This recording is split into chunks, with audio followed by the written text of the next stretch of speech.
Duration and effect of penalties. Section 1. Duration of penalties. Article 27. Reclusion perpetua. The penalty of reclusion perpetua shall be from 20 years and 1 day to 40 years. Reclusion temporal. The penalty of reclusion temporal shall be from 12 years and 1 day to 40 years. Prison mayor and temporary disqualification.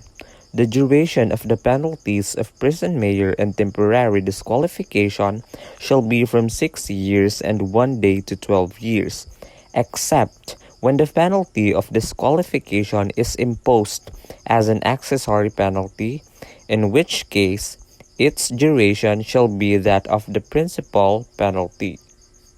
Prison correctional suspension and discharge. The duration of the penalties of prison correctional suspension and discharge shall be from 6 months and 1 day to 6 years, except when suspension is imposed as an accessory penalty, in which case its duration shall be that of the principal penalty. Arrest the mayor. The duration of the penalty of arrest the mayor shall be from 1 month and 1 day to 6 months. Arrest the menor. The duration of the penalty of arrest the menor shall be from 1 day to 30 days. Bond to keep the peace. The bond to keep the peace shall be required to cover such period of time as the court may determine.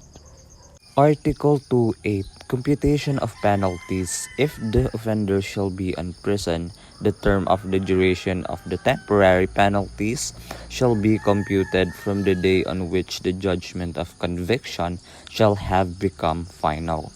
If the offender be not in prison, the term of the duration of the penalty consisting of deprivation of liberty shall be computed from the day that the offender is placed at the disposal of the judicial authorities for the enforcement of the penalty. The duration of the other penalties shall be computed only from the day on which the defendant commences to serve his sentence. Article 29. Period of preventive imprisonment deducted from term of imprisonment.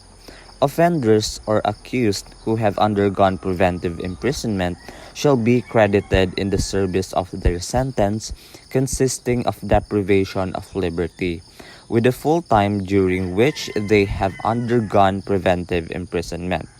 If the detention prisoner agrees voluntarily in writing to abide by the same disciplinary rules imposed upon convicted prisoners, except in the following cases.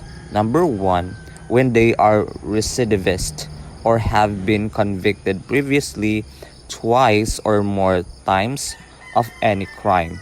And number 2, when upon being summoned for the execution of their sentence, they have failed to surrender voluntarily.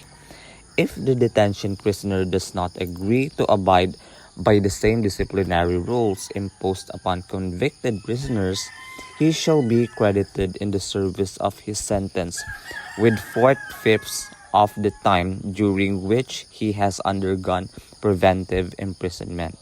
Whenever an accused has undergone preventive imprisonment for a period equal to or more than the possible maximum imprisonment of the offense charged to which he may be sentenced, and his case is not yet terminated, he shall be released immediately without prejudice to the continuation of the trial thereof or the proceeding on appeal. If the same is under review, in the case the maximum penalty to which the accused may be sentenced is destierro, he shall be released after 30 days of preventive imprisonment.